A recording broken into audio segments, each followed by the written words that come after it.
राहु और ये प्लस मंगल, युति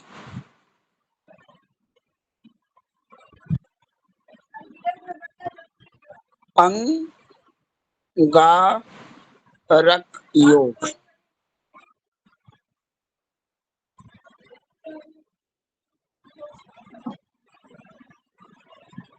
दिख रहा है ना नीतू जी?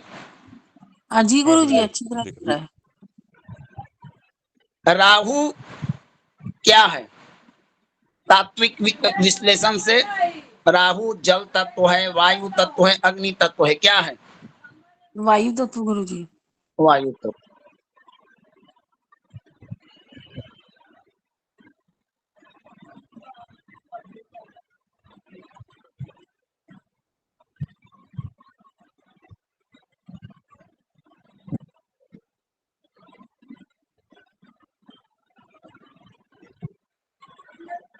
वायु, वायु तत्व। मंगल क्या है? अग्नि।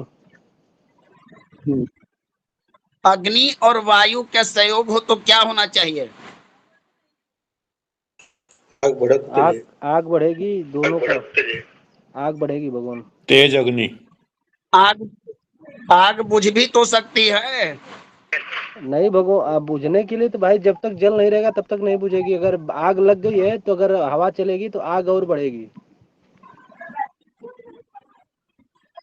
राहु बुझ भी सकती है अग्नि गुरुदेव। कमजोर और राहु तेज होगा तो बढ़ जाएगी, बढ़ जाएगी, बुझ भी सकती। बुझ भी सकती। अब समझ, अब दिख रहा है ना? जी जी गुरु जी, दिख रहा है।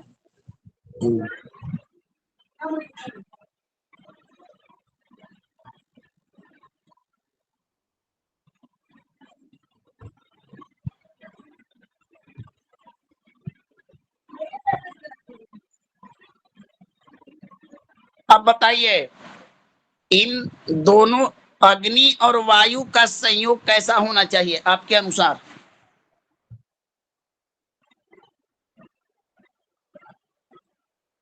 कोई बताए हमें, अग्नि और वायु का संयोग कैसा होना चाहिए?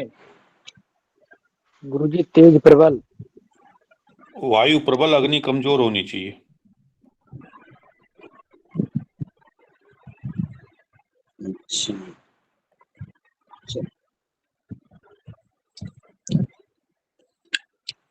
और कोई बताइए। अगर देखा जाए तो वायु की वजह से ही अग्नि का जो है बल बढ़ता है। बहुत सुंदर। और कोई? भगवान अपने दीपक में विचार भी अग्नि रखिए। होती है। दीपक बुझ भी जाता है ना, दीपक भी अग्नि है, लेकिन दीपक बुझ जाता है वायु से। दोनों की डिग्री में फर्क पड़ेगा। अगर मंगल की डिग्री ज्यादा होगा और अपना राहु का कम होगा तो बुझ सकता है, मतलब मंगल उतना प्रभाव नहीं दिखा पाएगा। चलिए, तो बस इतना पर हम लोग संतोष प्राप्त कर ले। नहीं गुरुजी, आगे आप बताएंगे ना गुरुजी। और आप बताइए, डीप में जाना है और जाना है। देखिए, ज्योतिष शास्त्र में दुर्घटना, परेशानी, बीमारी, शत्रु का कारक कौन सा है? लड़ाई झगड़ा किसको कहते हैं? मंगल। मंगल। मंगल मंगल होता। राहु किसका फल देता है? कोई बता सकता है? साचर्य का फल देता है गुरुजी। शनि का। वाह संदीप जी, बहुत बढ़िया, बहुत बढ़िया। शनि का फल देता है। और शनि और मंगल में क्या है? मित्रता, शत्रुता। शत्रुता गुरु जी। वाह, पति शत्रुता। पति शत्रुता। पति शत्रुता कैसे हुई प्रभु? नैसर्गिक शत्रुता ना, पंचधा मैत्री में तो देखना पड़ेगा ना स्थिति, हर समय अति शत्रुता नहीं हो सकती। शत्रुता, नैसर्गिक शत्रुता, ठीक ना। जी गुरुजी। यह युति जो है इसे हम अंगारक योग कहते हैं। अंगारक योग का अर्थ क्या हुआ? आग के चिंगारी के समान, है ना। अंगार माने क्या होता है, कोई बता सकता है?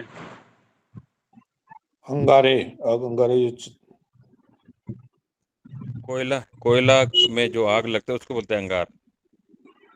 भगवान, इसमें धुआं अंगार माने अग्नि की चिंगारी होती है या अग्नि का ज्वाला होता है। प्रश्न यह है, कोयला हो चाहे अंगार तो कहीं से निकल सकता है ना। जी गुरुजी। धधकती देखिए, हुई ज्वाला। हाँ चलिए, जो अंगार, अंगारक योग इसको कहते हैं। राहु और मंगल की युति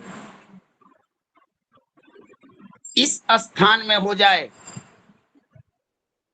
तो निश्चित है कि क्योंकि देखिए राहु ऐसा है कि अग्नि को हवा देता है, और अग्नि तभी प्रज्वलित होती है, अग्नि को भी अस्तित्व पाने के लिए हवा की आवश्यकता है।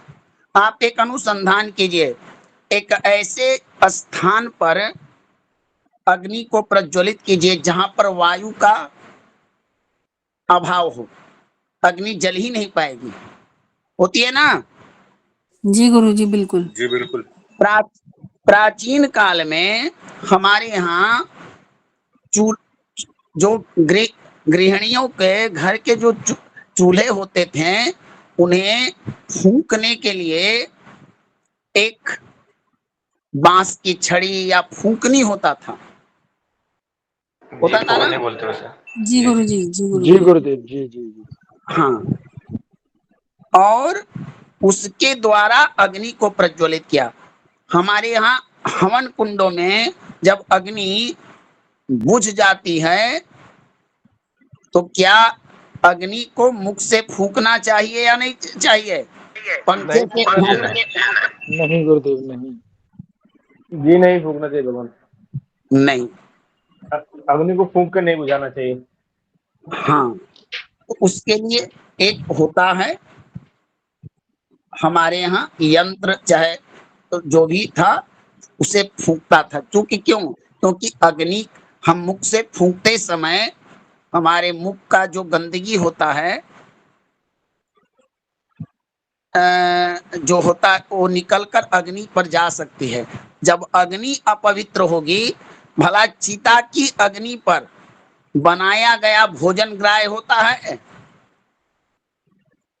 नहीं भगवान, जी नहीं भगवान। हमारे यहाँ जो भी भोजन वह पवित्र अग्नि, माइक म्यूट कीजिए, पवित्र अग्नि पर ही बनाया भोजन भगवान को ग्राह्य होता है।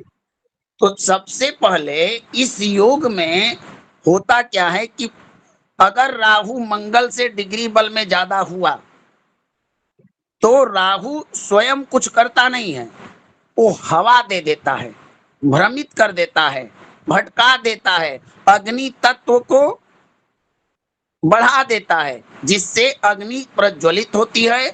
और ऐसे जातक क्रोधी होना, अपराध के क्षेत्र में जाना, अपना दिमाग अच्छे बुरे का सोचने की सारी क्षमता को राहु दूर कर देता है। आक्रामक हो जाते हैं ऐसे लोग। इन लोग मंगल का जितना भी तत्व है वो भड़क जाता है, और तब मंगल, ऐसे लोग आत्महत्या कर सकते हैं, ऐसे लोग मर्डर कर सकते हैं। किसी का शस्त्र के द्वारा किसी कुछ भी कर सकते हैं। निंदित से निंदित कार्य हो सकते हैं। यह योग जन्म पत्रिका के जिस भाव में बने, यहाँ बने, यहाँ बने, यहाँ बने, यहाँ बने, उस भाव में भी इसका कुप्रभाव होता है। अगर यह युति शुभ ग्रहों से दृष्टित हो तो प्रभाव थोड़ी कम होती है, और जितने ही इसके साथ इन दो ग्रहों के साथ और क्रूर ग्रह बैठ जाएं तो इसकी उग्रता इतनी हाई हो जाती है कि जिसको आप सहन नहीं कर सकते। समझ में आ गया अंगारक योग के बारे में? जी गुरुजी। किसी का कोई डाउट? ये जहां भी बनेगा, जिस भाव में बनेगा, वहां पर वहां के फल और एक अच्छा योग नहीं माना जाता। ठीक है ना?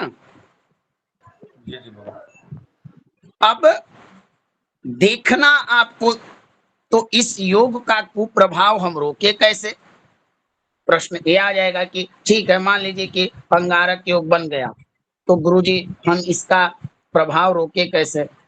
देखिए, आप लोग को एक और बात बता दूं, जो चीजें बताता हूं वो आपके परीक्षा का प्रश्न पत्र भी होगा। तो देखिए, कुछ चीज आप लोग समझिएगा और उसको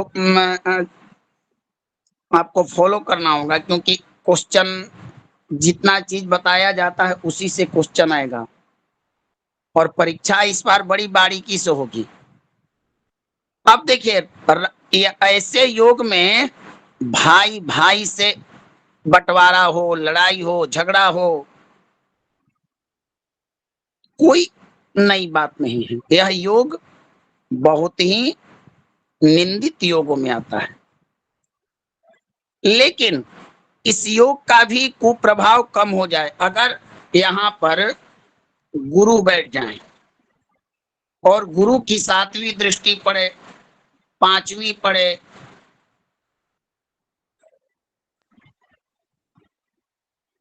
या 9वीं दृष्टि पड़े, तब क्या होगा कि इसमें थोड़ी कमी आ जाएगी, क्योंकि शुभ ग्रहों की दृष्टि पापक ग्रहों के प्रभाव को थोड़ा कम करती है। समझ में आ गया ना?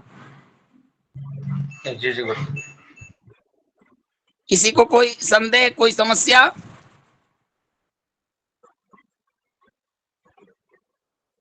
नहीं गुरु। नहीं। चलिए, तो अंगारक योग, मांगलिक योग की चर्चा हम कर चुके हैं। मंगल की, इसके बारे में हम ना बढ़े, हम चलते हैं सीधे बुद्ध की तरफ। कोई क्वेश्चन, कोई प्रश्न हो तो पूछ लीजिए ताकि आगे बढ़ो। गुरुजी, अभी जो आप बता रहे थे कुप्रभाव कैसे कम किया जाए, उसके बारे में थोड़ा चर्चा कर देते। जी जी जी, मेरा प्रश्न है गुरुदेव। महोदय। जी महोदय, बताएं आप अपना प्रश्न। जी गुरुदेव, बताए। दूसरा ये कुयोग आपने बताया था, मंगल शनि का द्वंद्व योग। हाँ, तो कुंडली में यदि मंगल हो, शनि हो, शुक्र हो, एक ही साथ हो, मंगल शुक्र का कामुकता योग बताया था आपने, तो एक ही जगह इकट्ठे हो जाए ये तीनों ग्रह, तो क्या होगा? देखिए प्रभु, कोई भी कुयोग तभी ज्यादा प्रभावशाली होता है या तो उनके साथ कोई अच्छा ग्रह ना बैठा हो, या कोई शुभ ग्रहों की दृष्टि ना हो। ठीक ना? अगर कोई, अब जैसे शुक्र शुभ ग्रह भी माना जाता है, तो शुक्र अगर अच्छा हुआ, बलवान हुआ, तो कहीं ना कहीं इनके कुप्रभाव को रोकने में सहायक का काम करेगा। ठीक है ना जी। राघवेंद्र जी? जी, अब इसे द्वंद्व योग माने या कामता योग, कौन सा माने? नहीं, योग तो युति से बना, लेकिन योग का प्रभाव जो होगा वो कम जाएगा। क्यों? इसका सिद्धांत है कि जो भी कुयोग, मान लीजिए कि ग्रहण योग बन रहा है और बलवान गुरु की दृष्टि सूर्य पर पड़ जाए या राहु पर पड़ जाए, तो कहीं ना कहीं उस ग्रहण योग का जो प्रभाव है वो पूर्ण रूप से आप पर ना पड़कर न्यूनतम रूप से आपको प्राप्त होगा। समझ में आया? जी गुरुदेव।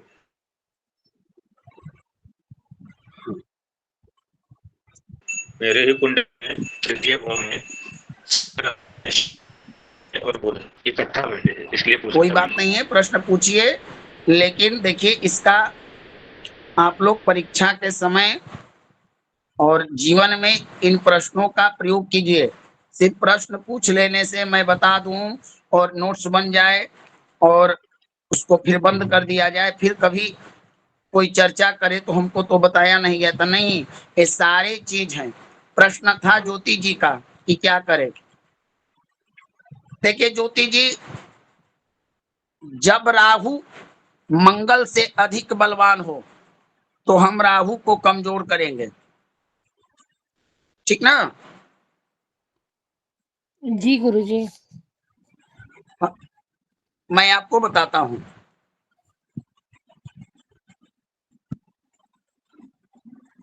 मान लीजिए कि राहु जो है वो 11 डिग्री 23 कला और 12 विकला पर है। ये हो सकता है ना कि कोई ज्यादा है? बताइए, कोई हो बताए, सकता है गुरुजी। बताइए। हरिकिशन जी, हो सकता है कि नहीं?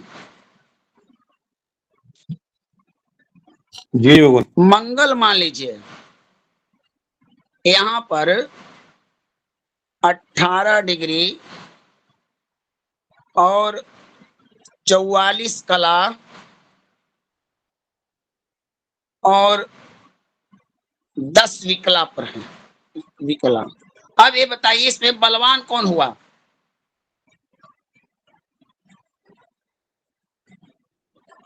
मंगल इसमें मंगल हुआ गुरुजी। कन्फर्म है सब लोग ना कि मंगल बलवान हुआ? नहीं, राहु 11 पे वक्री चल के है। राहु तो मतलब वक्री हो वो जाएगा ना गुरुजी। हाँ, वक्री चला तो राहु राहु राहु हमेशा वक्री होता है, कोई आश्चर्य की बात नहीं है कि भारतवर्ष में ताजमहल आज नहीं बना है, वो हमेशा के लिए ताजमहल बना हुआ है। तो राहु वक्री है। हमको देखना ये है कि बलवान कौन है। राहु 11 डिग्री पे हुआ, इसका मतलब हुआ वो 19 डिग्री का भोग कर चुका है वो वक्री चल के। और मंगल 18 पे है, तो इसमें तो राहु थोड़ा बली लग रहा है इसे। चलिए हम आप ही की बात को पुष्टि करते हैं। माना कि राहु बली है। अब इस कुयोग को हमको खत्म करना है, कमजोर करना है, तो हम उपाय किसका करेंगे? कमजोर किसको करेंगे? मंगल को या राहु को? जो बली है उसको कमजोर करना बताया आपने, बली जो बली है उसको। चलिए, अगर मान लीजिए यही राहु अगर 27 डिग्री पर हो जाए तब क्या करेंगे? और मंगल यही डिग्री पर है,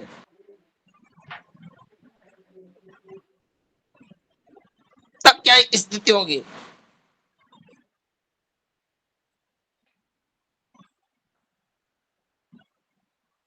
तब तो मंगल राहु का कमजोर हो जाएगा। शमन करना चाहिए।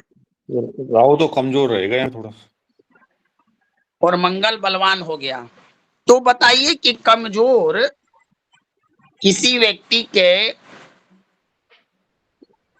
जो होता है पंखा, तो पंखे में होता है सिस्टम कि आप 1 नंबर पर चलाएं, 2 नंबर पर चलाएं, 3 नंबर पर चलाएं, ऐसा कुछ होता है ना। जी होता है। हाँ, तो हमको कम हवा चाहिए तो हम नंबर कम कर देते हैं, करते हैं ना सभी लोग ऐसा। जी भगवान। अब यहाँ पर देखना यह है कि अगर मंगल ज्यादा हमको पीड़ित कर रहा है, प्रभावित कर रहा है, राहु कमजोर है, तो हम मंगल को कमजोर करेंगे। अगर राहु बलवान होकर हमको पीड़ित कर रहा है तो हम राहु का बल कमजोर करेंगे। लेकिन उपाय हमको संयुक्त करना है इन दोनों का। कहीं ना कहीं कमजोर हवा थोड़ी सी भी चिंगारी को भड़का दे सकती है ना। हवा जी थोड़ी भी चिंगारी को भड़का सकती है। तो हम इसमें से जो बलवान होगा डिग्री में, इससे भी अब सूक्ष्म और पारदर्शी विधि है, वो भी मैं बता देता हूं आपको। सडबल चक्र जिसे कहते हैं हम लोग, सडबल, इस सडबल चक्र होता है, 6 प्रकार के बल इसमें होते हैं। सड बल चक्र, इसको अवलोकन कर लें आप। अब इसमें देखना है सभी ग्रहों का बल होता है, राहु का भी उसमें मिलता है, शायद ना मिले तो आप राहु का डिग्री से देख ले। मान लीजिए कि मंगल का बल हो गया 6 और राहु का बल हो गया 4, तो यहाँ पर मंगल बली होगा, चाहे होगा ना, बताइए। जी गुरु होगा। जी, षटबल से तो हो जाएगा गुरु जी। हाँ, जो आपका डिग्री बल होता है वो तात्कालिक स्थिति के आधार पर होता है और वो ग्रहों का गति होता है। जैसे सूर्य को प्रतिदिन 1 डिग्री चलना है, तो आज सूर्य अगर है तो 2 डिग्री पर 3, ये तात्कालिक स्थिति बताता है, नेचुरल कंडीशन। बस जो आपका जैसे वास्तविकता आपकी बताता है। ये जो सडबल है वो आपके पूरे शरीर का समझिए कि जांच करता है, पूरे शरीर, पूरे ग्रह का पूरे बल का आकलन करके चक्र बताता है। तो ये अत्यंत सूक्ष्म और प्रामाणिक माना जाता है। समझ में आया आप लोगों को कि नहीं मैं जो बताया? जी जी भगवान। नहीं, जैसे मान लीजिए एक ग्रह को 30 डिग्री ग्रह को 30 डिग्री सभी का है ना, बताइए। इससे अधिक किसी को, इससे अधिक को तो किसी को नहीं चलना है। नहीं गुरु जी। नहीं, इसी में सूर्य, चंद्रमा, मंगल, बुध, शुक्र, ये जो हैं एक कम, इनका जो चाल है वो तीव्रता होता है।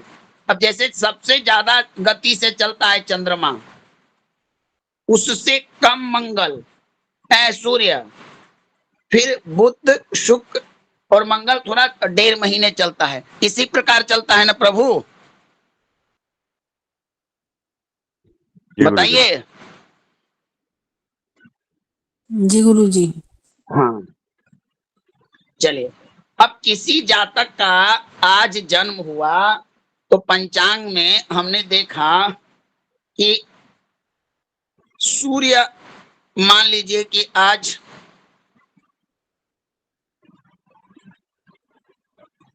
उदाहरण के लिए 10 डिग्री पर भोग कर रहे हैं और सब ग्रहों का प्रतिदिन का डिग्री बल होता है 10 डिग्री।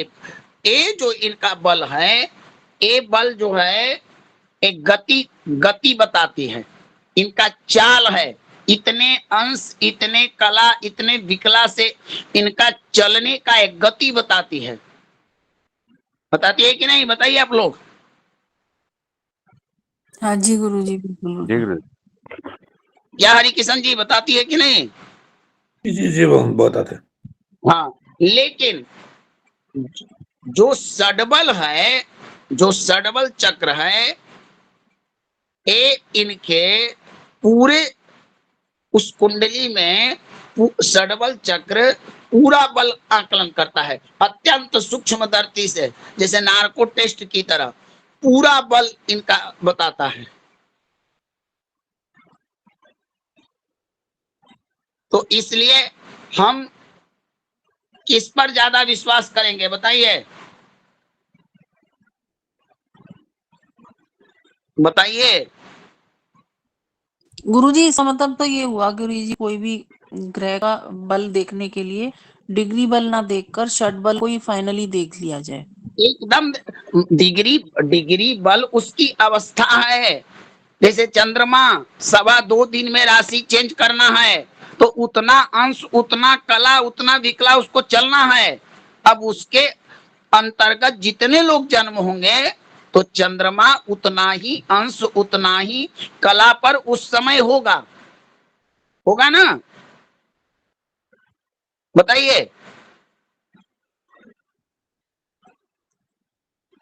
जैसे मान लीजिए अभी पंचांग में शनि का हम निकालना है, शनि को 2.5 वर्ष तक एक राशि में रहना है, तो शनि मान लीजिए कि मंगल राशि परिवर्तन करने वाले हैं कल शायद, तो जब वो राशि परिवर्तन करेंगे तो उस समय वो 29 अंश जब भोग लेंगे तब वो राशि परिवर्तन करते हैं। कोई ग्रह, चाहे सूर्य हो चाहे कोई, तो पुनः वो 0 डिग्री से अपनी शुरू करता है कि नहीं करता है? बताइए। 0 डिग्री से शुरू होता है वो। 29 के बाद 0 हो जाता है कि नहीं? 30। जी जी हाँ, अब मान लीजिए कोई व्यक्ति इसके अंतर्गत अगर जन्म ले तो हम कह सकते हैं ना कि उस समय चंद्रमा, जो भी ग्रह 0 डिग्री पर होगा वो बाल्यावस्था में होगा, अस्त होगा, मृत होगा। वहां लिखते ना है ग्रह स्पष्टी में? बताइए। जी लिखते भगवान। हाँ, तो ये जो है वो ग्रह की अवस्था बताता है, डिग्री। वास्तविकता जो है उस ग्रह का पूर्ण पावर, पूर्ण एनर्जी षडबल चक्र बनाता है। कंफर्म हो गए ना आप लोग? जी भगवान। चलिए, इसलिए षडबल चक्र का अवलोकन करना बहुत जरूरी है। जो क्यों? यहाँ पर आप ग्रह का वास्तविक अवस्था बल निकाल सकते हैं। वहां पर दृग्बल, स्थान बल, चेष्टा बल, सारे बलों का आकलन करके वो बताता है। इसलिए षडबल चक्र में जो बलवान ग्रह है, अगर वो कमजोर भी हो, जैसे मान लीजिए बृहस्पति किसी की कुंडली में उच्च के हैं लेकिन बाल्यावस्था में है, मान के चलते हैं, तो आपने कह दिया कि थोड़ा कम फल देंगे, धीमा देंगे। एक प्रोफेशनल ज्योतिषी जो होगा, उच्च कोटि का ज्योतिषी, वो इस बात पर सहमति नहीं जताएगा कि कम देंगे। वो षडबल देखेगा, षडबल में क्या स्थिति है। वहां पर मान लीजिए गुरु को 10 बल प्राप्त है, 10 पॉइंट मिल जाए, तो वो कहेगा कि नहीं, आप थोड़ा सा गुरु को और मजबूत कर दे तो गुरु का पूर्ण उच्चता का फल प्राप्त होगा। जैसे आप लोग गोचर देखते हैं तो गोचर में सामान्य फल आपको प्राप्त होता है, वही अष्टक वर्ग में जाकर आपको पूर्ण फल प्राप्त होगा कि नहीं होगा, आप पॉइंट के आधार पर आकलन करते हैं ना। बताइए। जी जी जी गुरुजी। तो इसलिए षडबल चक्र जो है वो 6 प्रकार के बलों का आकलन करके ग्रह को रिफाइन कर देता है, एक तरह से एकदम धोकर मार्जन करके वो निकालता है षडबल। इसलिए 6 प्रकार के बल में से ग्रह को कितना बल प्राप्त हुआ ये वहीं से प्राप्त होता है, और जो षडबल में बलवान होता है उसको बलवान समझना चाहिए। क्लियर हो गया ना।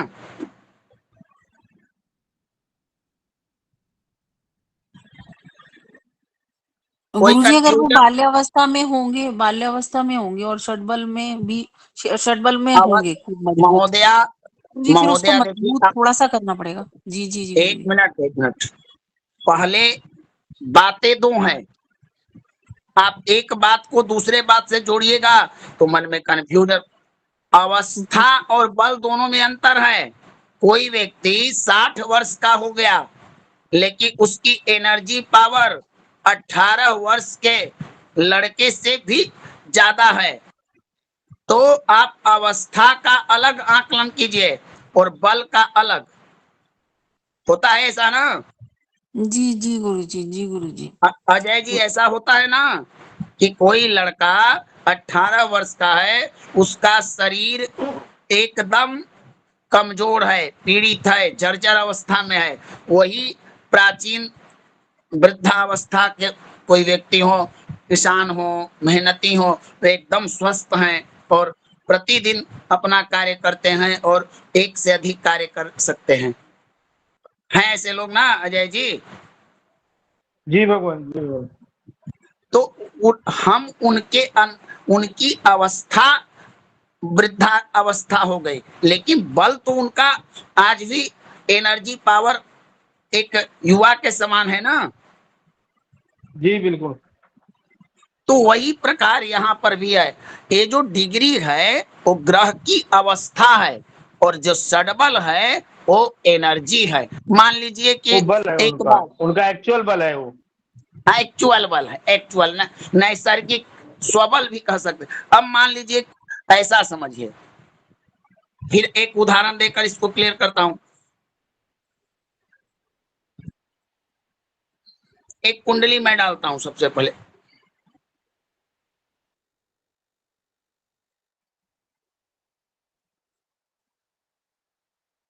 एक कुंडली दिख रही है आप लोग को? जी गुरुदेव। हाँ देखिए, यहां पर हमको देखना है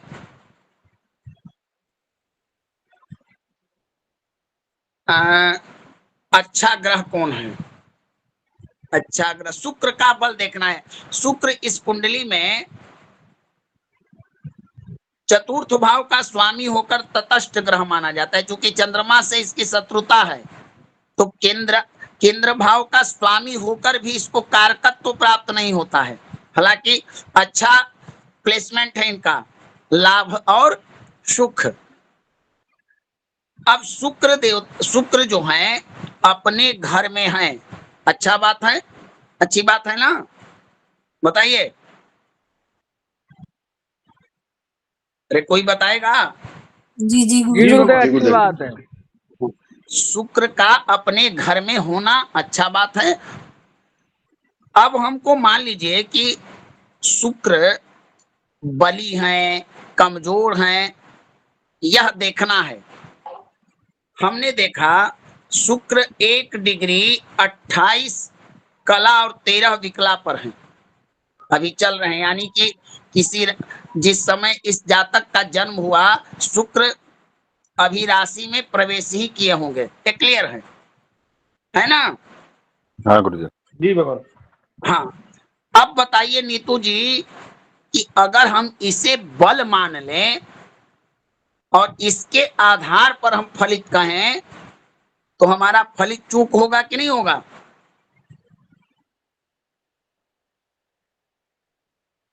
बताइए। गुरुजी इसका एक षटबल देखना पड़ेगा ना गुरुजी, षटबल तो देखेंगे इसका। अब यहाँ पर गुरु को 2 डिग्री प्राप्त है। अब डिग्री बल के आधार पर गुरु बाल्यावस्था की। गुरु शुक्र से अधिक बलवान है ना? हाँ गुरुजी। हाँ, इसको हम यहाँ पर देख लेंगे। अब यहाँ देखिए, शुक्र का 3 और गुरु का 5, तो बल किसको ज्यादा प्राप्त हुआ? बली जब होगा तो कौन होगा, शुक्र या गुरु? गुरु होगा गुरु हो गुरुजी। गया गुरु होगा गुरुजी, गुरु होगा। बस हमको ए जो है यहाँ पर ए इनकी अवस्था है। ये अवस्था जो आप बाल्या, वृद्धा, कौमार इत्यादि कहते हैं, अवस्था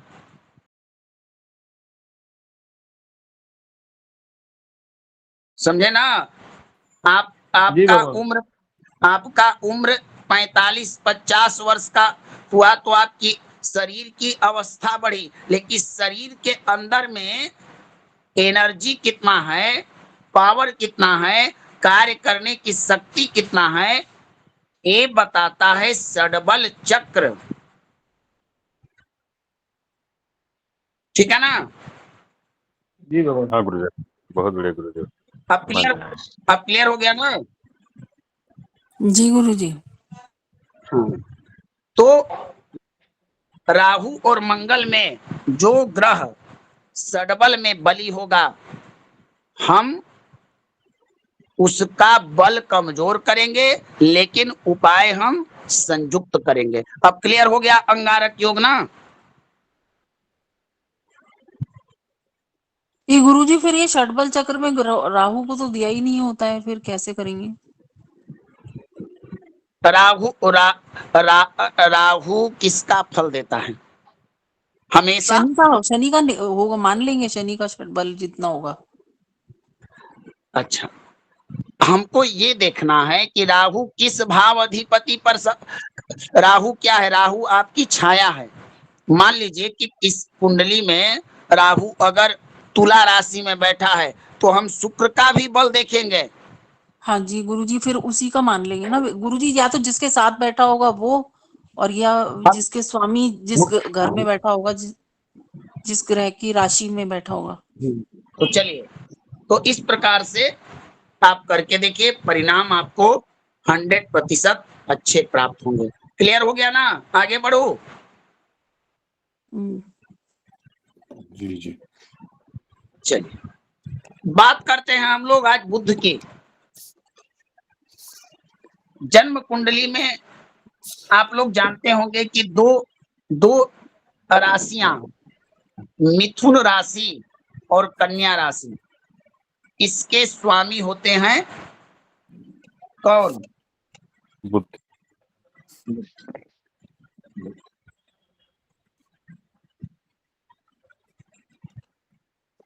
बुध आज आप लोग समझ लीजिए, और मैं ग्रुप में बनाकर इसको डाल दूंगा। तत्व, उच्च, नीच, मूल, त्रिकोण इत्यादि सब चीजें मैं समझा देता हूं। काल पुरुष की कुंडली में या हमारी कुंडली में या सबकी कुंडली में ये जो विद्या होती है, जिस प्रकार की विद्या हो, विद्या में कोई विद्या, चाहे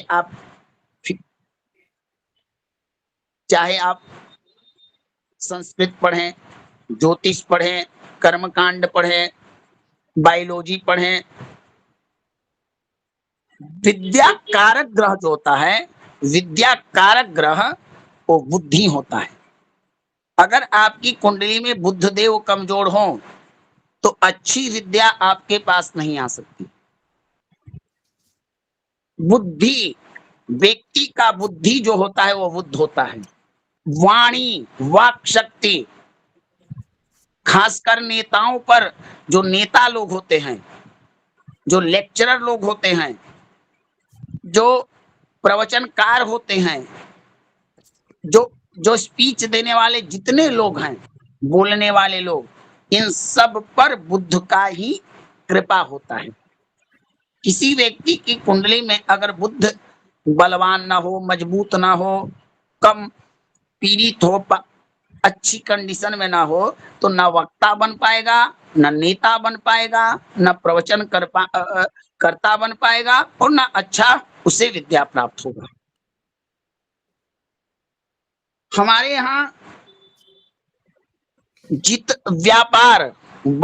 व्यापारी वर्ग, व्यवसाय करने वाले जितने लोग हैं, चाहे अंबानी हो, अडानी हो, चाहे जितने लोग भी हैं, चाहे छोटा मोटा दुकानदार हो, व्यापार पर भी बुद्ध का ही प्रभुत्व होता है। अगर बुद्ध की स्थिति अच्छी ना हो तो व्यापार आपका नहीं चल पाएगा, व्यापार में हानि होगा, कर्ज में जाएगा, नुकसान होगा। तो व्यापार कारक ग्रह भी बुद्धि होता है। ज्योतिष शास्त्र, कोई व्यक्ति ज्योतिष का कार्य, ज्योतिष विद्या का अध्ययन, ज्योतिष शास्त्र का चिंतन, ज्योतिष पर उसका लगाव बुद्ध की कृपा से होता है। लेखन कार्य जितने होते हैं, लेख्यकार, लिखने की कला, अच्छी राइटिंग, अच्छे अच्छे लेखन संबंधी जो भी कार्य होता है वो बुद्ध के द्वारा ही होता है। अकाउंटेंट्स, जितने अकाउंट के कार्य होते हैं वो सब बुद्ध के प्रभावित होते हैं। वकालत, वकालत में भी तो बोलना होता है ना भगवान, बोलिए। वकालत, वकील भी तो बोलते हैं ना, हाँ गुरुदेव। बताइए हाँ या ना। जी गुरुजी। बोलने से ही वकालत होती है भगवान, बोलते जिसको बोलना ना है वो वकालत क्या करेगा। हाँ, तो अभिनय, वकालत, अभिनय किसी प्रकार, जैसे अभिनेता होता है ऐसा अभिनय करना। चित्रकला, कोई आपका बच्चा अगर चित्रकला अच्छा बनाता हो, आप चित्रकार अच्छे हो, आपको चित्र कला बनाने की रुचि हो, तो आपकी कुंडली में बुद्ध की कृपा है। गायन वादन, अध्ययन अध्यापन पर भी बुद्ध का ही प्रभुत्व प्राप्त होता है। इनकी, अब देखिए, अब गायन में क्यों, प्रभु ये वाणी के कारक हैं। अगर वाणी ही आपका ठीक नहीं हुआ तो क्या गीत गाइएगा, कोई गा सकता है? नहीं गुरुदेव। नहीं। शिल्प कला से लेके सारे चीजों पर बुद्ध का ही प्रभाव होता है। तो जन्म कुंडली में बुद्ध की बड़ी महत्ता है। विद्या का विचार, व्यापार का विचार जब भी करना हो तो सर्वप्रथम हम बुद्ध का ही विचार करते हैं। और बुद्धि, किसी के पास धन ना हो लेकिन बुद्धि हो तो बुद्धि धन के बल पर संसार का बड़ा से बड़ा धन प्राप्त किया जा सकता है ना। जी गुरुदेव। हमारे अंदर में दो प्रकार की बुद्धि है, दो प्रकार के बुद्ध हैं, एक कुबुद्ध है और एक सुबुद्ध है। कुबुद्ध माने कुमार, कुमति, सब ये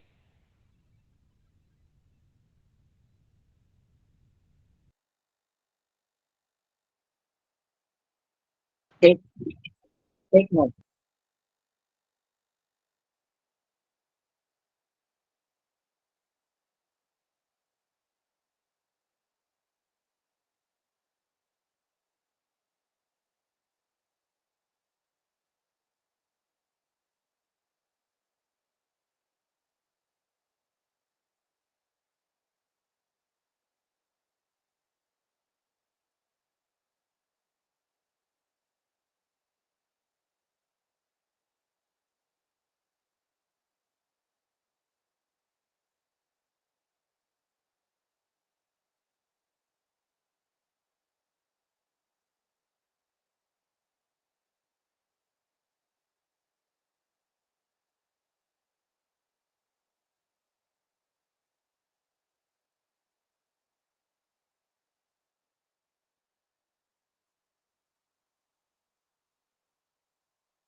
जी महोदय, गौरी जी आप हैंड रेज कर रहे हैं, कुछ कहना चाहते हैं आप? जी नहीं भगवान, वैसे ही आवाज नहीं आ रही है, हेलो इसलिए हेलो। नेटवर्क चला जाता है ठीक है। तो जी, थोड़ा जी, टेस्ट जी किया है। गुरुजी। गौरी जी आप अपना माइक म्यूट कर लें। जी चलिए गुरुजी तो आ रही है आपकी आवाज़। हाँ, नेटवर्क की समस्या हो जाती है ना अभी उसी कारण थोड़ा कट कर नहीं आया हूं। बात करते हैं जी, हम बुद्ध के बारे में। हमारी कुंडली में या किसी भी व्यक्ति की कुंडली में बुद्ध अगर अच्छा फल दे रहा हो, अच्छी दशा, अच्छी अंतरदशा, अच्छा गोचर का फल प्राप्त होगा, तो हमारे जीवन में क्या क्या अच्छा होंगे हम जानने का प्रयास करेंगे। सबसे पहले छोटे भाई बहन का प्रेम होगा। अब जिस घर में समझिए कि छोटा भाई को बड़ा भाई से संबंध विच्छेद हो रहा है, बहन को भाई से नहीं रिलेशन अच्छा चल रहा है, तो समझ लीजिए कि बुद्ध आपके घर से ना रुष्ट हुए। बुआ से प्रेम होगा। प्रेम का अर्थ मानी उनका प्यार होगा, प्यार मिलेगा, स्नेह मिलेगा, आशीर्वाद मिलेगा। जातक विनोद प्रिय होगा। जिनके बुद्ध अच्छे होते हैं ना, ऐसे लोग हास्य मजाक बोलने चालने में थोड़ा इनका जीवन बड़ा खुशनुमा होता है। अपने स्वयं भी प्रसन्न रहते हैं और दूसरों को प्रसन्न करने वाली वाणी वचन बोलते रहते हैं। खुश मिजाज, आप लोग जानते होंगे जब आपका कोई अच्छा काम हो, कोई मनोकामना पूर्ण हो जो, तो मन में खुशी होती है ना। बताइए बताइए। जी गुरुजी, होता है। मन गुरुजी में तो खुशी अच्छा, आता ही है। बहुत सारे आपके पास क्वेश्चन आते होंगे कि हमारा बच्चा बड़ा शरारती है, बड़ा शरारती है, बहुत शरारत करता है, क्या करूं, कोई उपाय बताइए। उस समय भी बुद्ध अच्छे कंडीशन में होंगे। बातें बनाने वाला, अब नेता, वकील, जो भी लोग हैं, बात बनाने की कला होता है अच्छे बुद्ध को। बुद्धिमान, चतुर, ऐसे लोग इतने बुद्धिमान हो जाते हैं ना कि अपना बुद्धि का प्रयोग गलत मार्ग से करते हैं। नए नए योजना बनाते रहते हैं, नए नए तरह तरह के योजना बनाते हैं धन कमाने का।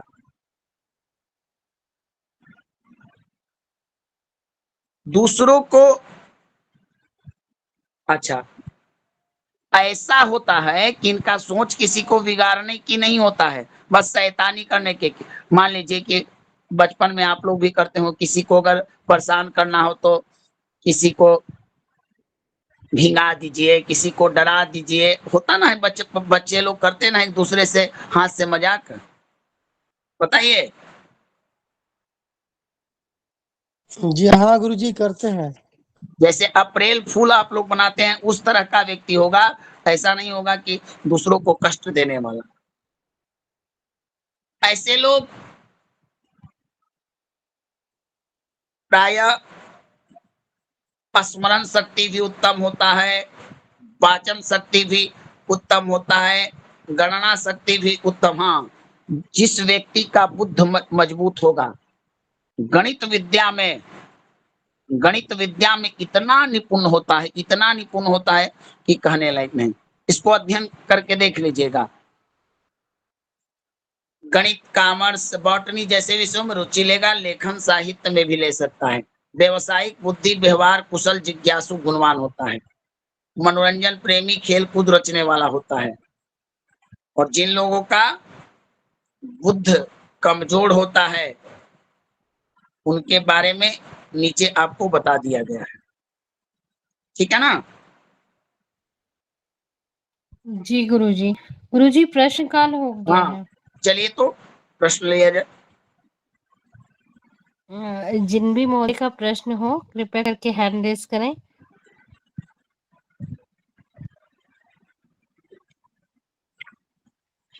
बताइए। किन्हीं का कोई प्रश्न नहीं है गुरुजी। आज अच्छी पढ़ाई नहीं हुई। नहीं, बताइए, सबको समझ में आ गई होगी गुरुजी, इसलिए भी हो सकता है। क्या कोई बताइए।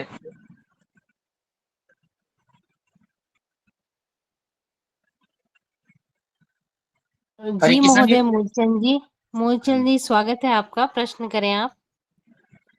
गुरुदेव प्रणाम। ये बोल धन्यवाद रहा था भगवान। गुरुदेव कि सातवें भाव में अगर 3 ग्रह है और सूर्य है तो तीनों तो पावरफुल ग्रह है, तो इसका प्रभाव किसका ज्यादा होगा गुरुदेव? क्या इसका निर्णय षडबल देख करके करेंगे? अब तीन ग्रह, 4 ग्रह की युति में प्रभु 4 व्यक्ति हैं, और आपको मैं जजमेंट करने के लिए बताता हूं कि चारों में अत्यंत श्रेष्ठ व्यक्ति, अत्यंत बलवान व्यक्ति का आकलन कीजिए। तो क्या कीजिएगा? मैं आपको एक पावर ऑफ पैटर्न नहीं देता हूं, आप अपना अनुभव बताइए मूलचंद जी, इसी में आपका जवाब छुपा होगा। बताइए मूलचंद जी। गुरुदेव इसमें वो देखेंगे कि वो कितना पावरफुल है, क्या है उसमें, उसके आधार पर ही निर्णय करेंगे। 1 मिनट। ज्योति, नीतू जैन, पवन शर्मा, हरिकिशन शर्मा और प्रिय रंजन जी, 4 लोग हैं। ये मान लीजिए 4 ग्रह हैं, एक कुंडली में बैठे हैं। अब चारों में हमको ये बताना है कि सबसे पावरफुल कौन है। तब क्या कीजिएगा? आपके पास जन्म पत्रिका रखी हुई है, आप क्या कीजिएगा, कैसे देखिएगा, क्या कीजिएगा? सबसे प्रथम क्या कीजिएगा बताइए। मतलब अगर तो गुरु की स्थिति और बुद्ध की स्थिति देखेंगे गुरुदेव।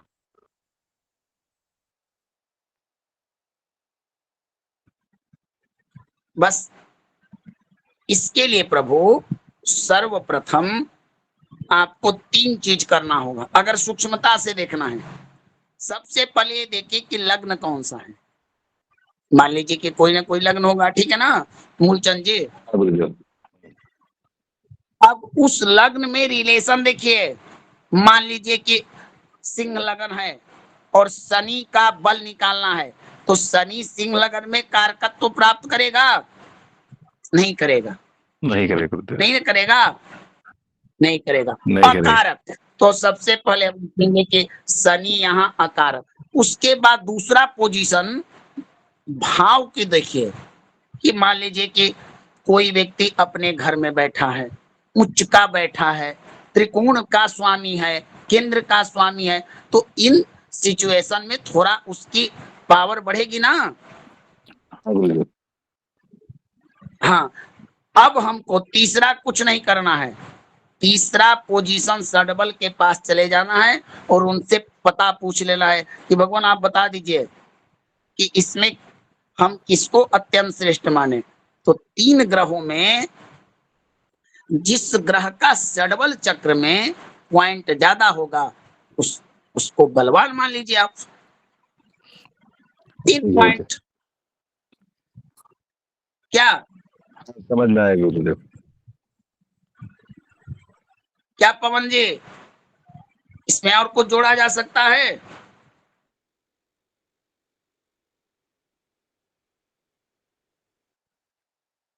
पवन शर्मा जी बताइए, इसमें कुछ और जोड़ा जा सकता है? चलिए, नहीं, एकदम नॉर्मल साधारण जीवन में, प्रसन्न जीवन में, सरलतम जीवन से ज्योतिष को पढ़िए, मैं एकदम समझ में आ जाएगा। आप अपने ऊपर लगाकर ज्योतिष को पढ़िए, जजमेंट अपने ऊपर लगा के कीजिए कि कैसे करूंगा, बस समझ में आ जाएगा। इतनी कोई असाध्य विद्याएं नहीं है, बस थोड़ा ध्यान, अभ्यास, ईश्वर की कृपा, गुरु की सानिध्यता, 4 आ जाएंगे तो आप भी महर्षि पराशर के समान बन सकते हैं इस घोर कलयुग में। लेकिन 4 होने चाहिए निष्ठा भाव से, ठीक है ना मूलचंद जी?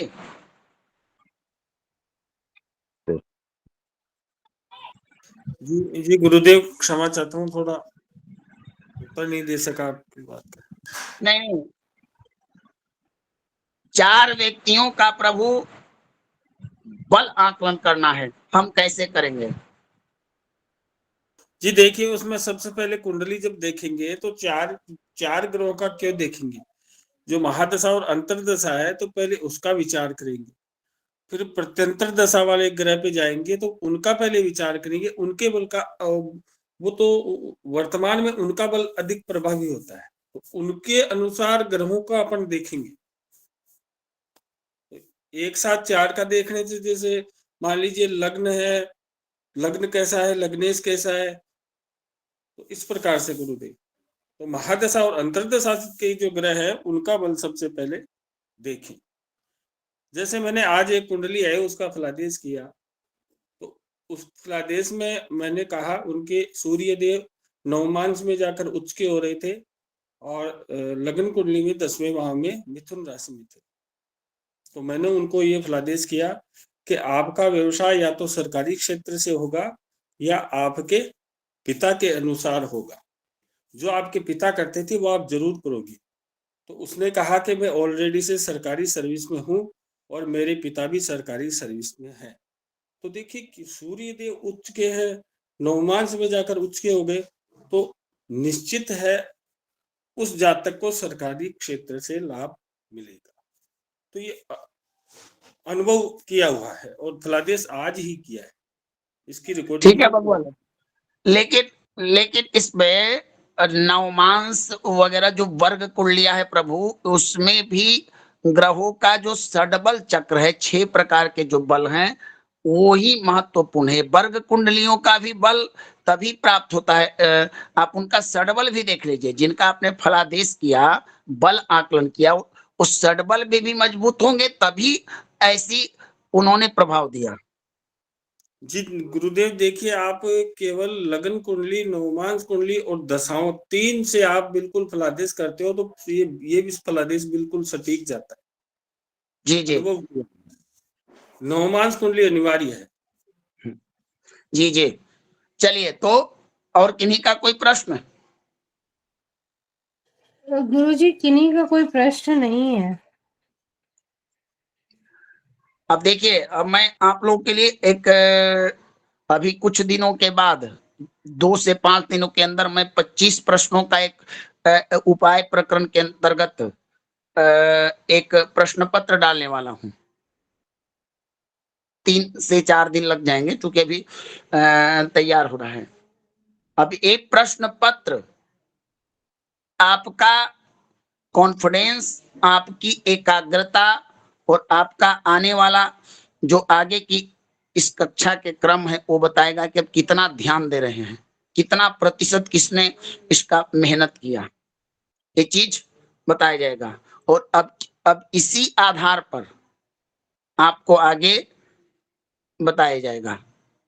तो इसलिए ध्यान पूर्वक पढ़िए, क्योंकि जो सिचुएशन है, कुंडली देख लेना बड़ा सरलतम लोग समझ लेते हैं किसी तरह से सिद्धांतों के आधार पर, लेकिन जब आपको उनका निराकरण करना होता है वो कंफ्यूजन होता है, हम क्या करें।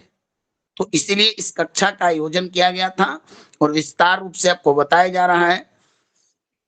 तो इसको आप समझिए, पढ़िए और इसको धारण कीजिए, उपायों को करिए, करवाइए, लाभ अवश्य मिलेगा। ठीक है ना? ठीक है भगवान। जी गुरुजी, प्रणाम, शुभ हाँ, नमो रात्रि।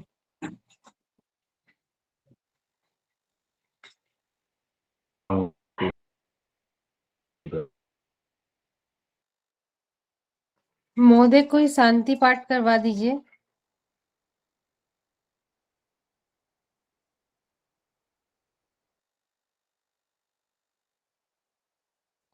महोदय अवधेश जी, शांति पाठ करवा दीजिए आप।